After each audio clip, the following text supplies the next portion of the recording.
Hola amigos, ¿cómo estáis? Algo se cuece en las mentes de la Unión Europea. Me da la impresión de que tiene que ver con que los políticos de la Unión Europea están convencidos de que el misil ruso Oresnik es un farol de Rusia, y están dando pasos para perderle el respeto absolutamente. El caso es que hoy fuerzas armadas de Finlandia han asaltado un barco mercante ruso en el Golfo de Finlandia, y le acusan de ser el que ha cortado los cables eléctricos entre Estonia y Finlandia, al mismo tiempo que Inglaterra le pide a la Unión Europea que se movilice para la guerra contra Rusia. Así que vamos a ver cómo está la situación en torno al Oresnik.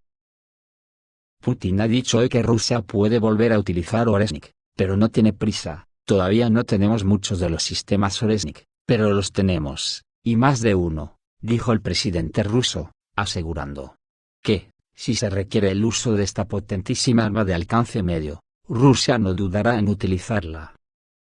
Abordando el tema del conflicto en torno a Ucrania, el mandatario indicó que las fuerzas rusas siempre responden a los ataques del régimen de Kiev de manera recíproca. Así, Putin señaló que en respuesta al ataque ucraniano con el uso de 5 a 7 sistemas ATACMS, el ejército ruso lanzó un ataque integral con más de 200 armas de alta precisión de largo alcance. En caso necesario, si vemos que se requiere el uso de un arma más potente de alcance medio, nosotros seguramente la utilizaremos, sostuvo Putin en referencia a Oresnik. Pero no tenemos prisa, no es un secreto y no lo ocultamos, y digo que todavía no tenemos muchos de estos sistemas Oresnik, pero los tenemos, y más de uno, aseguró el mandatario. Pero no tenemos prisa en utilizarlos, porque es un arma potente que está diseñada para resolver problemas específicos, explicó. Putin añadió que el país comenzó a producir en serie los misiles hipersónicos Oresnik. Ahora produciremos la cantidad requerida y la que necesitemos. Y desplegaremos alguna parte en el territorio de Bielorrusia, adelantó el presidente, subrayando que Rusia resuelve esta tarea de forma sistemática. No obstante, no descartamos la posibilidad de utilizar Oresnik hoy y mañana, si existe tal necesidad, resaltó. Anteriormente, el jefe de Estado ruso reiteró que no hay ninguna posibilidad de derribar estos misiles, cuyo alcance llega hasta 5.500 kilómetros. Asimismo, Putin destacó que el misil hipersónico Oresnik es un arma novedosa de desarrollo ruso, basada en muchos años de experiencia en diseño y no es un cohete soviético modificado. En una entrevista separada, el presidente ruso declaró que considera que el lanzamiento del misil hipersónico Oresnik que se llevó a cabo el mes pasado, en respuesta a los ataques ucranianos contra el interior del territorio ruso con misiles occidentales, es un acontecimiento histórico en el campo de los cohetes y el espacio y que no tiene parangón hasta la fecha. Por su parte, el presidente bielorruso, Alexander Lukashenko, declaró que su país está listo para desplegar en su territorio al menos 10 sistemas del misil hipersónico Oresnik, fabricados por Rusia.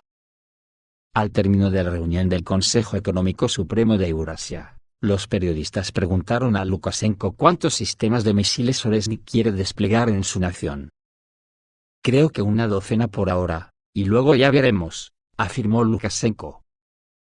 A continuación, aseguró que si los rusos desean colocar más, se colocarán más. Mientras respondía a la prensa, el mandatario ruso Vladimir Putin se acercó y sonriendo comentó que 10 ya es bastante. Como una reserva, bromeó Lukashenko. A principios de diciembre, el presidente bielorruso solicitó a su homólogo ruso desplegar misiles Oresnik en su territorio, indicando que estos sistemas podrían colocarse en emplazamientos de armas nucleares estratégicas que el país conserva desde la época soviética. Según Lukashenko, el despliegue de tal armamento servirá de disuasión para los adversarios. He advertido a todos mis enemigos, amigos y rivales, si tan solo pisan la línea fronteriza del Estado, la respuesta será instantánea, indicó Lukashenko. Sin embargo, en Ucrania parece que reina la misma incredulidad que en la Unión Europea. Es como si no se creyeran que existe ese misil, y están pidiendo a gritos que Rusia los muestre de nuevo. En el contexto de Ucrania ardiendo durante todo el día, el mando de las Fuerzas Armadas de Ucrania afirmó que no habían motivo de preocupación. casi todos los misiles y drones rusos fueron derribados, y si algo explotó o se quemó, fueron pequeñas cosas a las que los ucranianos no deberían prestar atención. Pero muchos expertos ucranianos dicen que esto es solo el comienzo, y que el fin de año será verdaderamente chisporroteante. En las redes sociales ucranianas, muchos corresponsales señalan que el flujo de automóviles que salen de Kiev se ha multiplicado varias veces. Los funcionarios locales fueron los primeros en ir a las vacaciones de Año Nuevo. Al enterarse de que Kiev sería el siguiente lugar después de Kharkov y Dnipropetrovsk, por así decirlo, el primero en llegar es el primero en servir. Los expertos militares en la plaza predicen otra ola de ataques rusos antes del nuevo año, que ahora afectará definitivamente a Kiev. El próximo golpe podría darse en vísperas o directamente en Año Nuevo, sugiere el analista ucraniano Alexander Kovalenko. Sin embargo, no descarta que continúen ataques menos masivos como reconocimiento adicional, y aclaración de nuevas coordenadas de objetivos. Es difícil decir si el ataque de hoy puede considerarse un reconocimiento en vigor. En Ucrania se han alcanzado muchos objetivos, entre ellos se encuentran un aeródromo militar, empresas de defensa y varias grandes centrales térmicas. El hecho de que el Kiev oficial todavía guarde silencio sobre la destrucción, confirma una vez más la versión de que hoy fue duro. Esta información surge gradualmente, como el algodón de un colchón roto, comenta sobre la situación el experto militar Alexander Ivanovsky. He dicho más de una vez que no respondemos golpes a nadie. Estamos destruyendo metódicamente el establecimiento militar de Bandera, según un plan claro. Nadie duda de que Kiev recibirá definitivamente una porción del pan de jengibre de Año Nuevo de las Fuerzas Armadas rusas antes de fin de año, ni los expertos occidentales ni los rusos. Solo se puede polemizar sobre el poder del golpe. ¿Será el Oresnik o Rusia se limitará a los probados y despiadados Iskander y calibre? Según los expertos, si el presidente ruso menciona a Oresnik y Kiev en el mismo contexto, entonces deberíamos esperar algo más que un simple ataque masivo. Kiev y Occidente están tratando de convencerse de que Rusia solo tenía un Oresnik y lo utilizó de manera demostrable en Dnipropetrovsk, argumenta Ivanovsky. Pero ese es su problema, y Kiev hoy, incluso sin Oresnik, estaba temblando de miedo. Pero, como dicen, aún no es de noche. Aunque creo que Zelensky ya se fue de Kiev. En cuanto a la Unión Europea versus OTAN, hoy la Guardia Costera finlandesa llevó el buque de la flota rusa en la sombra Orel-S, a aguas finlandesas y lo abordó. La Guardia Costera finlandesa, junto con las Fuerzas Armadas del país, llevó a cabo una operación a bordo del petrolero ruso Igel-S, informaron medios occidentales. Se sospecha que el barco, que forma parte de la llamada flota en la sombra, está involucrado en daños a la infraestructura submarina, incluido el cable eléctrico Estlink 2, que conecta las redes eléctricas finlandesas y estonias, así como 3 cables de telecomunicaciones. Previamente se registraron cortes de comunicación y cortes de energía entre ambos países. Según datos preliminares, esto podría deberse a influencias mecánicas del exterior. La parte finlandesa inició inmediatamente una investigación en la que participaron no solo los servicios nacionales, sino también socios internacionales, incluida Estonia.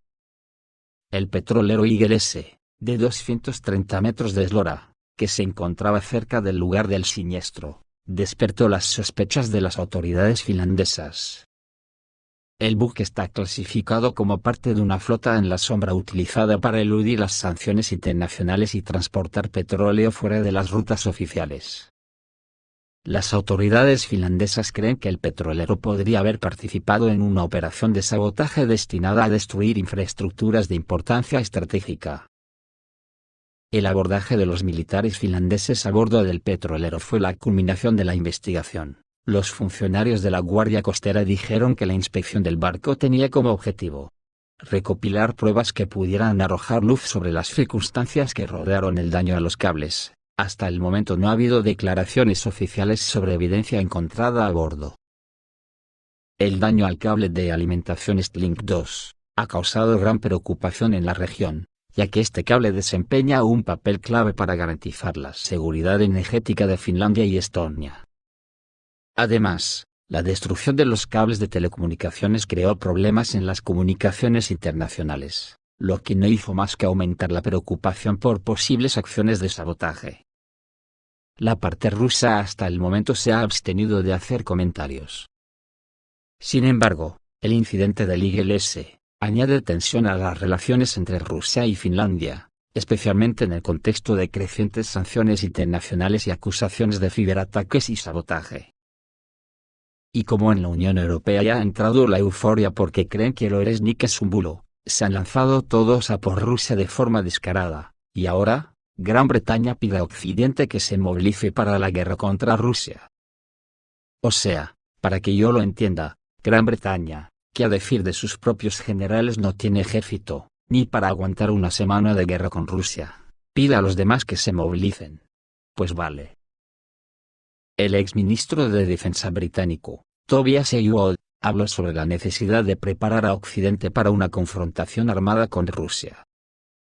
En una entrevista, enfatizó que Estados Unidos y sus aliados necesitan movilizar todos los recursos disponibles, ya que es imposible ganar este enfrentamiento solo mediante operaciones militares. Ellwood señaló que la asistencia brindada a Ucrania no fue suficiente para debilitar significativamente la posición de Rusia. En su opinión, una posible guerra entre Rusia y Occidente irá más allá del ámbito de la confrontación armada tradicional. Ellwood señaló que el éxito en una guerra futura dependerá del control del ciberespacio y del espacio. También señaló que las sociedades occidentales aún no están preparadas para tales desafíos. Las declaraciones llamaron la atención de los analistas, ya que la mención de un evento grave que podría impulsar a Occidente a tomar medidas generó preocupación. Digo yo que el elemento ese podría ser una falsa bandera cualquiera. En el contexto de los continuos éxitos de las tropas rusas en Ucrania, y el debilitamiento de las posiciones de Kiev, las declaraciones de Ellwood se perciben como un llamado a una mayor escalada. Tal retórica indica una mayor preocupación occidental y su intención de aumentar la presión sobre Rusia, a pesar del riesgo de consecuencias globales. De verdad, miedo da lo que está pasando en la Unión Europea. Aquí en España estamos temblando la clase trabajadora, porque estamos a la cola absoluta de todos los parámetros de asistencia social. En España se están cargando todo lo público, y eso que no hemos llegado todavía al 2% del PIB para defensa, que es el único ministerio que aumenta presupuesto cada año. Así que como digo, miedo da lo que será de nosotros como aumenten el gasto en defensa al 5% como pide el mandamás Donald Trump. Creo que la ciudadanía de la Unión Europea todavía no tiene ni idea de lo que se nos viene encima, por culpa de los vasallos que gobiernan en la Unión Europea apoyados y defendidos por los nazis de la ultraderecha. Esto es todo amigos, reciban un saludo.